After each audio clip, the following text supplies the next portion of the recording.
Brilliant. So I'm sure you heard that. So we're going to be recording this conversation. It's going to go up on the Place Bedford's YouTube. So it'll be available after this evening as well. So please come forward, just kind of come up, just put your hand up and come up.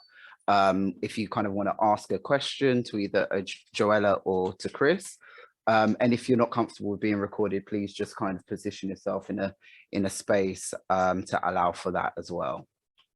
So without further ado, we'll kind of get started.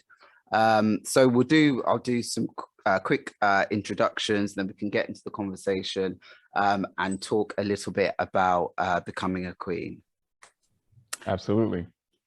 So welcome to the Place, Bedford. Welcome to Bedford. I know you're over the other side of the world in Canada, but welcome. Thank you. Thank you. I hope it's not nearly as snowy over there as it is here. Absolutely not. So we got the email earlier on, and Chris, you said there was 30 to 40 centimeters of snow. Did you say? It's actually gone up to, like, they're projecting 60 centimeters, which is over 2 feet. Wow. So no, so absolutely nothing like that here, but we're just really pleased that we can get a solid connection. So long may that continue. For sure.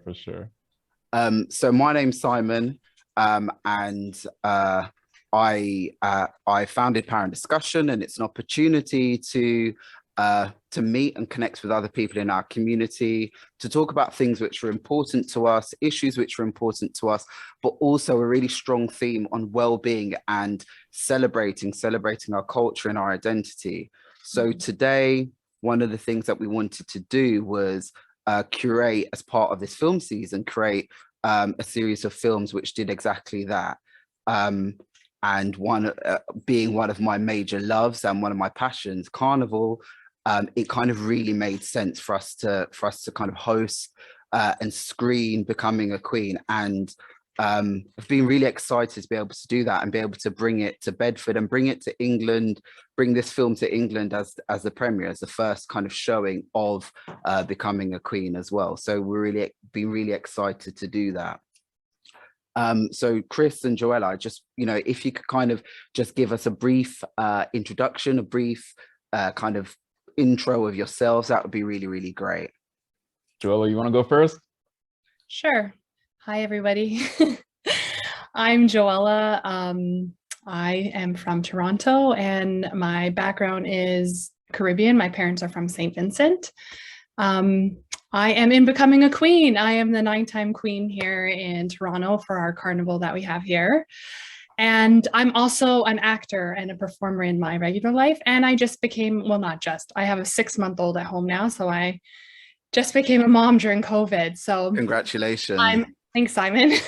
I've been quite busy mothering and taking care of him. And if you hear him in the background, it's because there's so much snow and I actually couldn't get my car out because I was going to drop him to my mom's so that I could have some silence today to chat with you. So if you do hear him, just pretend he's not there. That's absolutely fine. Thank you, Joella. And we really kind of hope to get into more conversation about the making of Becoming a Queen and sort of the reasons behind why the film was made as well. So really excited to do that. So thank you and welcome again. Thank you. And Chris? Yeah, I'm Chris Strikes. I'm also from Toronto, born and raised. My family's from Jamaica and Barbados. Jamaica on my mother's side, Barbados on my father's side. And yeah, I'm the director, writer, producer of Becoming a Queen. It's my first feature-length documentary. I've made a few short documentaries, but this is the first feature-length one.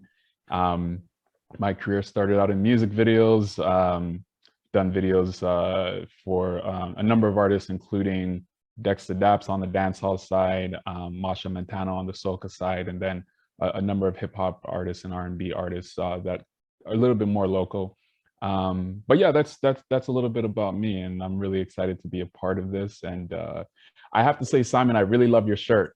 I love that shirt. I noticed it at the beginning, and I was like, "Yo, that shirt was hard. That shirt goes hard." So I thought it was very apt and important that I wear that tonight.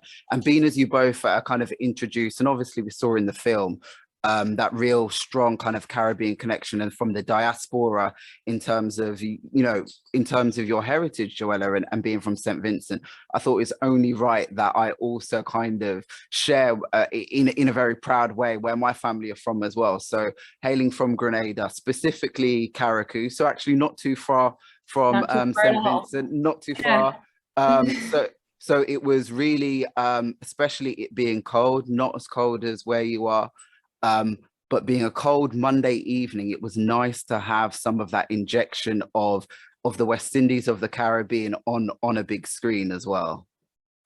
Yeah, hopefully you were able to feel some of the warmth that Toronto Absolutely. can offer, and Absolutely. some of the, at the end you get a little taste of St. Vincent Carnival there, and some of the warmth there, and it was hot. It was very hot.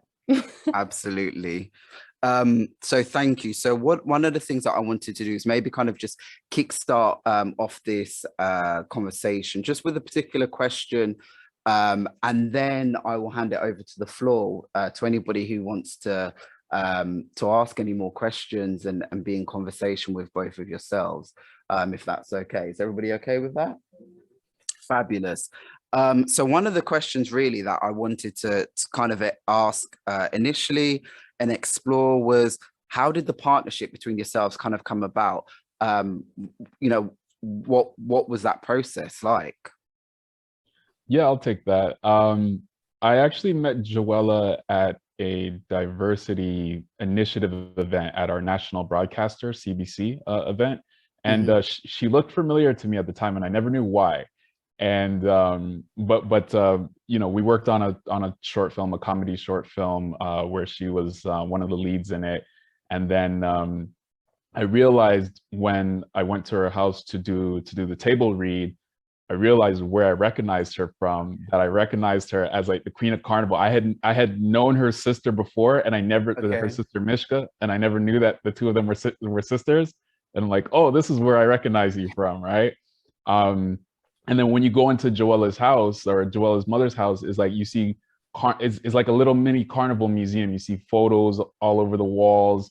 You see trophies, headpieces, chess pieces, and it's a really beautiful display. And for me, I'd never seen that before in anybody's house. So that's where I was like, has anybody ever told your story? And she mentioned not other than a few little interviews with news networks and stuff like that. And so I asked, like, would you be interested in doing a documentary? Because I think your story would be really interesting to be on screen. And, at first, Joel was a little bit hesitant, but we once we talked it out and whatnot, we decided to jump in and make the project happen, especially since at the time she was going for her 10th. And I thought that was like a very big milestone to like really highlight and show people the journey of that. Brilliant, thank you. I really kind of resonated with what you said there, Chris, in terms of kind of that glimpse into almost like that kind of carnival museum within a home. The pictures, the videos, the trophies, etc. And that being an important part maybe in Caribbean culture that we see across the diaspora. So you might see that in the UK, you might see that in Canada, you might see that in the US, in homes where people have that real close connection with carnival and the experience of carnival. So a really important point. So thank you. I just wanted to open up the floor to anybody else if there were any questions that you have specifically for Joella or for Mike regarding the film, or sort of broadly on the subject of what the film explores. Is there anybody that would like to ask a question? Do you want to come up, Nisha? Sorry, just so it's audible. Thank you.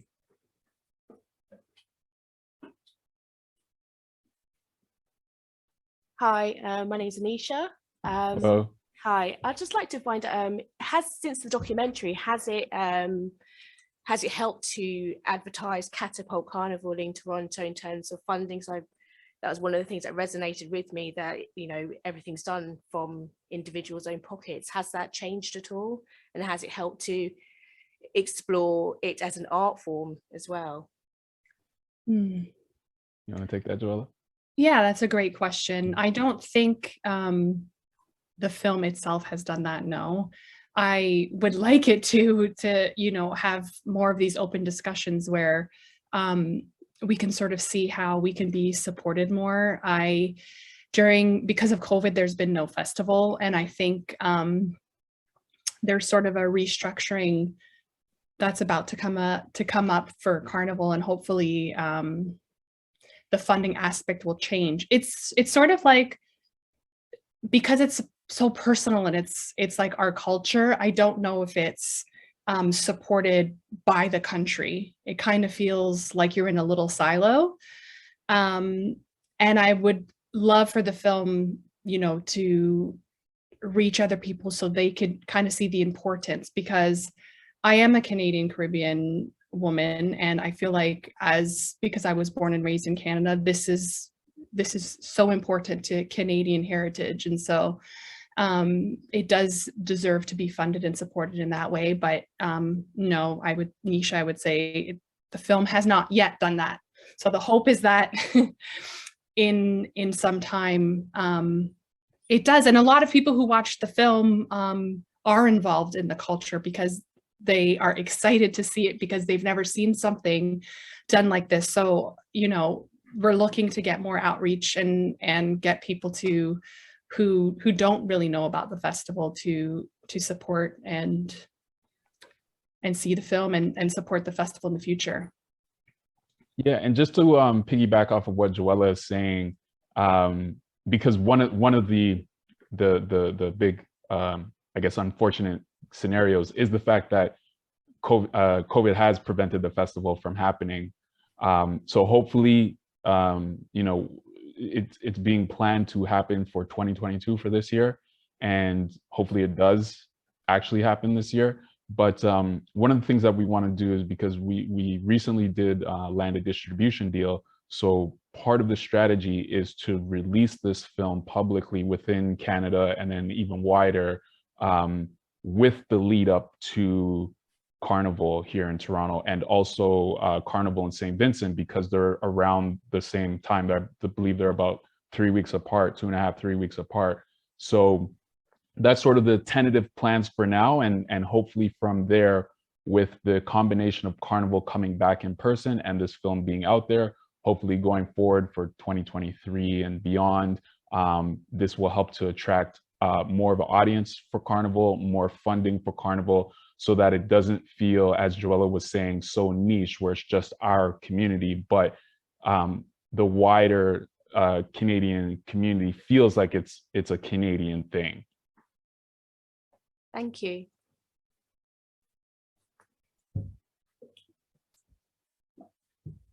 Thank you very much for that question, Nisha. One of the points that I really wanted to kind of pick up on in sort of your response, I think, Joella, was just about maybe the significance and the importance of Carnival for individuals and part of the community. And I think one of the things, my second time of watching it, so this evening, was, and maybe I didn't quite kind of pick up on it the first time, but it was at the end where where Mishka, where your sister was so passionate about Carnival and talking about the significance and the importance of Carnival for her and for the community as well. And it literally brought her to tears. And I just thought that is such a powerful thing, because I think, like you say, I think oftentimes people maybe outside of the community maybe kind of see Carnival, from maybe one lens, and maybe don't appreciate all of that hard work that kind of goes into building of the costumes, the hard work in terms of the competition, the art form. And I think, it kind of really highlighted that. And at that point, it kind of really gave me goosebumps. My cousins here who know how much I'm passionate about Carnival. And there have been times where in Notting Hill on the road in the Carnival, where you just filled with so much passion, so much pride, and actually it can bring you to tears. And when I saw that this second time, I thought, wow, it is so powerful and it is such a big deal. So like you said, it is so beautiful to be able to see something like this on the screen where people, you know, we're not in Toronto now, but so many of us can identify with that journey, and we're maybe not competing in the same way that yourself, Joella, and Mishka have been, but there is that passion there. And I think that was something that was really captured in this film, and something that you could really, you know, somebody maybe who takes part in Carnival, but others who maybe kind of watch it, you know, from the distance, from the sidelines, it was really clear how passionate that really came across in the film. I don't know what anybody else thought. Yeah. Sharon, have you? Yeah. Do you want to come up? Yeah. Hi guys, my name's Sharon. Thank you very much. Really enjoyed watching it and seeing the passion behind it. And it's also following up from Nisha's question about funding. One of the things that you did at the very beginning was explain the kind of history of why Carnival was and how it is.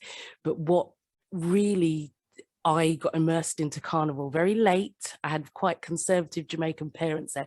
I wasn't really allowed to go to Carnival, not gonna lie, but I came to it in a different way of bringing diverse communities together to see the build up towards the process of the Carnival, the costume making with different people and all working together, talking, making the costumes and getting to know each other. So for me, there's that other side of it in showing people the history and allowing Carnival to become so much more, not just the costumes and the music, but the journey in between, and they're being allowed to tell that story. So I think with the light of what's just happened with COVID and the movement of BLM, I think this is an opportunity potentially to evolve the Carnival that will allow it to do more, and I think harness potentially more funding that will allow the Carnival to really have a rebirth and growth. So I just wanted to see your views on if you think that's possible to move the Carnival and evolve it on even more. Yeah, I like what you said about the movement of Black Lives Matter and historically. So one of the things that has always, you know, really resonated with me is that when my mom came from St. Vincent to Toronto, she didn't know very many people. And that's how she was looking. Like, she was like, where's my mass camp? Where are the people? And that sort of, that kind of relationship you're talking about, the days in between where you're going to the mass camp and it's a community, it's a family, it's a friendship, and you're really sharing in the mass making and the art. And I think sort of the awareness around Black Lives Matter has sort of helped get some support. I don't personally know because I'm not in the festival management committee, and I hope that they know how to leverage what's happening right now. And I'm going to use the word demand because I think it's owed that demand that this festival matters to Black folk and matters as an art form and as our way that we show who we are, our emancipation, our culture. And I think you're right, Sharon. I think hopefully that will help get us more funding. No, absolutely, because something you said in the documentary that people didn't take it seriously. They weren't prepared to fund it. I remember going to an organization talking about, oh yeah, we're going to do a carnival, put it together. And they looked at me and stopped and said, well, we only support serious arts. Like, this wasn't an art form. So we have to change people's mindsets. And I think you, Joella, have the voice to do that. So you need to get into the management side, change it. Yeah. And I think, and that's kind of always been sort of hurtful for me and sort of has stunted even my own voice as the queen, you know, throughout the years. I wasn't as vocal about it. You know, someone might ask me, are you queen? I'm like, yeah, I'm the queen or whatever, you know, I'd go on because it did feel, and people made us feel like it's your thing. You guys are over there, you do this thing, but it's huge in Toronto. Like, it brings in a lot of money to our city, to our country. And, you know, hotels, the economy pretty much gains a lot from our festival, but we're the ones with all the in the bill for it. Fit in the bill, right? Exactly. So that needs to stop. And I think you know, on the other side of it, it is an art form, and it will disappear if we don't get the support, because it's such an oral kind of art form where people explain things to you, and it's not necessarily documented. And so we need that support to get things down on paper, to make sure this is going to last, because, you know, my son won't have a festival if it's no, but I think not financially supported. Yeah, you've definitely got the power going forward for 2022, because in the last 2 years we haven't been able to go out. So the fact that, you know, you have a successful event, you can go to those authorities and demand it, because you know you bring in the economy to Toronto. So go for it. Thank you. Thank you. Thanks, Sharon. Thank you again. Some really interesting and really important points, I think, made there. And it kind of made me think about some parallels maybe between some of the bigger carnivals that we have within the UK as well. So specifically Notting Hill, and the need to kind of, or the importance in, like you said, Joella, kind of documenting some of that, what kind of goes on behind the scenes, documenting the significance, the importance of the art form. Because I think, you know, if anybody came here today without sort of the knowledge or the idea about the art form, I think, you know, that will have changed, but, you know, by the end of watching this film. And, you know, even the way that the costumes are portrayed and the presentation, I think it was really clear within this film how, you know, how important and how much of an art form, carnival is in particular, you know, how much an art form carnival is widely, but specifically within the competitions that you are in as well, in terms of the Queen competition as well. So I think that was really, really clear. Yeah, I just want to add, Simon, like because we live in Toronto and it's very multicultural here, there's a lot of people who don't have Caribbean heritage to play mass, which is great. But there's also people who do have Caribbean heritage who sort of respect the artistic side of things and the work that goes into it, and it's sort of like a clash. There's a bit of a clash right now. So in the past couple of years, there's been a couple hashtags and sort of movements called Respect the Mass, attempting to get that awareness out there. And I think if people sort of understand the cultural significance, will also be supported more. But from the outside, it can just look like a really good party with a lot of feathers and needs, and there's just a little bit of I would say ignorance, I guess, and misunderstanding about what it truly is and why we work so hard for it. Absolutely. And I think it's important, like you said, Joel, I think it's important to reflect that there is that side of it where, you know, carnival is heavily respected, it's held in high esteem across the world, and the carnivals are, and the culture that comes with it inside and outside of the community. But also, yeah, there is that space where kind of more respect needs to be, you know, to be given and to be shared within about carnival and about the hard work that goes into it as well. So completely agree with those points as well. Just going to kind of maybe touch on a couple of questions before we finish, but what I wanted to do was again open the floor to see if there's anybody that wanted to. I can see Pauline. So we're going to take a question from Pauline. And then there's maybe a couple of questions before we end. Thank you.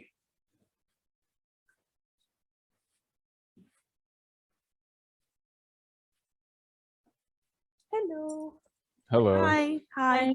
My name's Pauline. I just wanted to know, looking at what Sharon just said about like the funding, etc. Have you actually linked with other people who do carnival, not just in Canada, but across the world?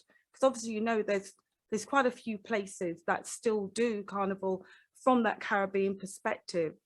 And actually looking at it from an art form, I was looking into the history of it at one stage, and their slaves were given like maybe 1 day off a month. And what they used to do was dress up. They were really kind of like mimicking the people who did, they called them Creole hops, and lots of the plantation owners used to get together and have their dances, and they would mimic them, but they'd also dress up in their costumes as well. And when the slave owners saw what they were doing, then they had to have them to perform. Even on their day off, they were still working. So us always providing something with carnivals that goes back hundreds of years. And have you ever thought of linking with people in England? In Luton, there's the first ever carnival arts centre, you know, and that's what it does. And it took a long time for it to get there, or for them to even appreciate the art and to get specific funding for it. And it's still something that, as Sharon said about serious art, that is what it's usually put down. Any kind of art from the diaspora seems to be always, you know, made to look as if it's primitive, yet it's always the basis for many spectacular pieces of work, carnival being one of them. So have you ever thought of like linking, you know, even with carnival places in England? There's Leeds, there's London, you know, Notting Hill, and Luton itself, and possibly, you know, united, you get a bigger voice. That's a great idea, Pauline. I actually think I'm going to look into that and see if there's some way, you know, because the support would be there. And I think sometimes it's like, we need a stronger, more powerful voice, and we need people from all over the world. The only one thing that I remember where there was a time a couple years ago that it was in Japan. Japan was going to do like a presentation of all queens. And they had reached out to Kenny and they wanted to do a big show in Japan, and it didn't end up happening. I don't know what happened. It didn't end up happening, but it was the first time that I thought, oh, like that would be so cool to see queens from everywhere, from England, from anywhere, Trinidad, St. Vincent, Jamaica, Toronto, all be in one place and view that as like an art show. But it never came off the ground. But what you're suggesting is really great. And maybe some of the things that we could start doing that we don't really do here in Toronto is really save up, you know, save up our costumes and such. Like my queen costumes are gone in the garbage essentially, except for the stuff that my mom saved. So there wouldn't really be much of a thing I could send for them to set up or show, but holding those pieces as fine art, as things that we have created that cannot be recreated, and getting them shown somewhere and getting people to see them. That's a great idea. Yeah, you know, looking at having a kind of a museum, because like you said, all the work that goes into those costumes.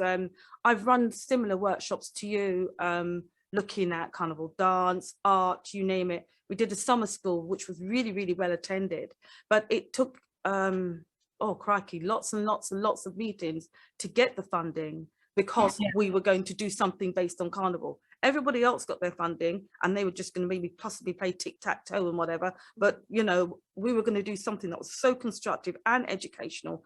And just because we said carnival, I think obviously it's synonymous to, oh, let's have a party, not looking at that history and everything else that goes into it. And the economy benefits so much from it, you know, so much from it. Luton doesn't actually stop their carnival because they know how much it brings in.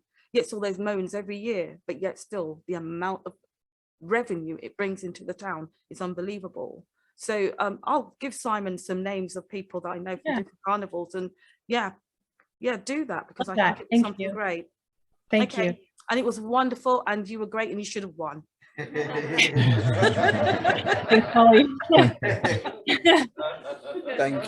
you for that amazing suggestion, Pauline. Really, really, really good suggestion. And yeah, just to say, there was an audible gasp in the auditorium when the result was read out. So yeah, I think Pauline speaks on behalf of many people here that we were rooting for you, Joella. Just a couple more questions then, and this sort of the penultimate question really is to you, Chris, specifically. In preparing for today, I was sort of reading a little bit about your work and some of the things that you've done previously. And in one article I read, which kind of highlighted kind of your work, it talks about cultural identity as being the heartbeat of your storytelling in what you do, and that was sort of like a description, I guess, that was sort of assigned to, you know, somebody kind of watching your work and kind of commenting on it in that way. And I just wondered, how intentional for you is that in terms of having your cultural identity within your work? How intentional is that? And if that is intentional, how important is that for you? Yeah, no, that's a great question, Simon. And I would say it's very intentional, and it's very important for me because, for example, with this film, from the very early stages of it, when I was just pitching it, one of the important pieces of the pitch was like, you know, a lot of people who look at Carnival from an outsider, even for me as what in a certain extent, because like I identify more with the Jamaican side of my family, and Carnival's not that big in Jamaica historically, right? So for me, it was really important to invite the outside world into really experiencing Carnival, and experiencing Carnival through the Crichton family, and also through Kenny as well too, because like like Mishka says one of the most profound quotes in the film, where she's like, you know, some people do family vacations and we do Carnival. Yeah. And I think that really, there's so many families that can really resonate with that sort of sentiment. And it's really important for me to be able to invite people into this world, because, you know, so many people, a lot of people in Toronto and surrounding areas, they're actually kind of afraid to go to Carnival for two reasons. One, because of like, there's been some trouble, but even more so than that, they feel like it's not for them. And that's where we want to invite people like the non-Caribbean community and say, hey, Carnival is for everybody. You know, Joella says, you know, just get your butt in the costume and get down on the lakeshore where we keep it, right? So, and I have presented this film, or a lot of people have seen this film who are not of Caribbean descent, and like, you know, there's a similar sort of response to it where they're like, wow, I didn't know it was about this. I didn't know all this history. I didn't know it was connected to slavery, and I didn't know this, and I didn't know that. And I'm like, and I'm like, yeah, man, like come down, like come down and play mass. You know what I mean? Like even some people told me, like, I didn't know as like a white Canadian that I could participate in Carnival. And I'm like, anybody can. Like, you know what I mean? Literally anybody can. So it's really important to, I guess, dispel some of the misconceptions and the fears that some of the outside community have about our culture, and really invite them in to understand the spirit and the history and the cultural significance of our culture, especially since mainstream media likes to portray it in a way that is not always conducive to what we're trying to do. So that was such an important, thank you for that. Really important. I think as you were explaining that, Chris, and particularly in terms of mainstream media, and again, come back to that cultural significance, some of the questions, maybe some of the fears that people who maybe who aren't part of Caribbean culture, Caribbean community, maybe not adjacent to that, some of those fears, some of those concerns, some of those questions are things that I'm familiar with being in the UK, being in England with Notting Hill Carnival, and I'm sure lots of people, you know, people here today maybe have heard those kind of questions and those concerns from people who maybe just aren't sure about the history of Carnival. Is it safe to attend? Will I be allowed to attend? Will I be accepted? So I think that's a really, really important point. It kind of leads me on to maybe the last kind of question that I've got for this evening, and then I'll open it up as the final question or comment to the audience. But in watching the film over a couple of times, for me, there were kind of some really clear messages which were obviously about Carnival, but perhaps wider than Carnival. So I guess I guess that my question would be, and I think some of those were maybe, Joella, you talk within the film, you kind of touch on things like body positivity. There's a clear message of legacy. I think that kind of just rings throughout the whole film around legacy.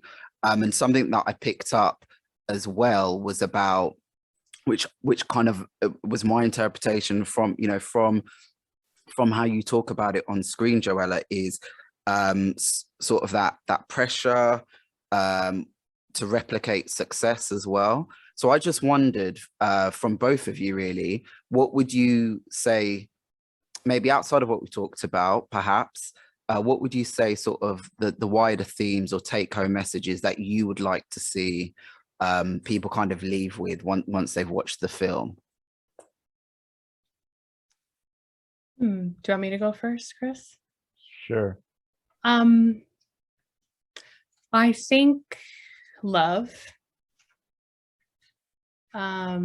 passion, and joy, and that though the festival is truly about those things.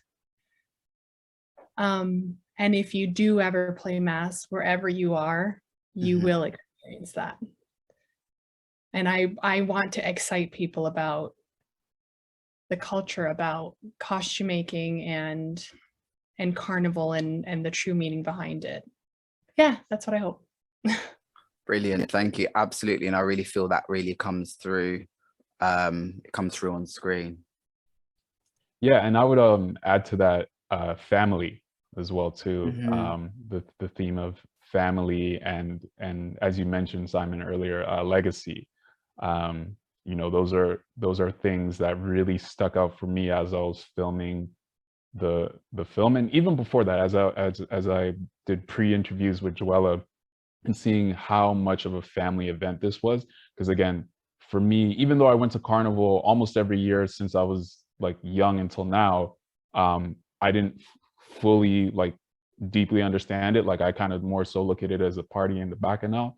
But when I see like how much of a family thing this is, generations passing it down, you know, and you know, as Joella mentioned, she just had a son, a beautiful baby boy, and he's gonna get those stories and this teaching and the carnival history passed down to him as well too. And so I think just the legacy of keeping the story going, and then as well the element of family and that families come together to do this. I think those are some themes that I'd like to leave the audience with on top of what Joella has already mentioned.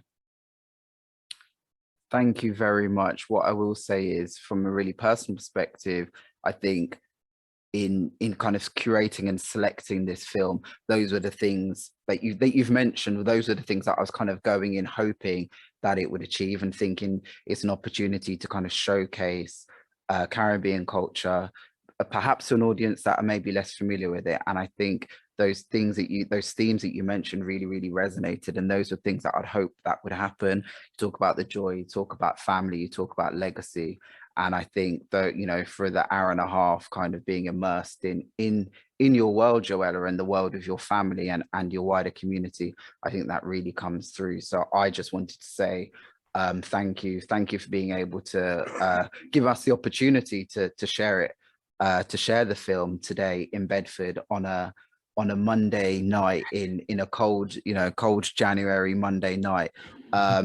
It's not my usual opportunity on a Monday night, but I think it was great to be able to be immersed in something that people are so deeply and clearly passionate about. So I just wanted to extend my appreciation to you both, and really just to say if there are any final thoughts or comments. Yes, Joella, I've been asked to ask a question to you directly. Can you ask her if she also want to leave her boyfriend? Did you hear that, Joella? No. So you were asked, did so we saw in the film, we obviously saw your mum's partner come onto the stage. which obviously, yeah, exactly. So what you were asked was, did you force your mum to leave her partner as a result? No, Wayne is still there. Wayne's still there. He's still there. He's still there. That was a burning question. He's made a couple comments. He's like, I guess I'm the villain of the film. It just breaks my heart. He's so sweet, and he's Trinidadian and grew up a lot with mass around him. So my mom's always like, I don't know why, Wayne. Why did he? And I'm like, just let it go. Let it go. Still to this day, it's still a touchy point, I guess. But no, he's still there. He learned his lesson, I think. Yes, let's hope so. But yeah, that was the burning question. But shout out to Wayne though, man. Shout out to Wayne for real. He's such a genuine spirit, and that was like the worst person that could have happened to. He's such a genuine spirit. He's a great guy. Shout out Wayne. Send our love to Wayne all the way from Bedford. So if there aren't any other questions or comments,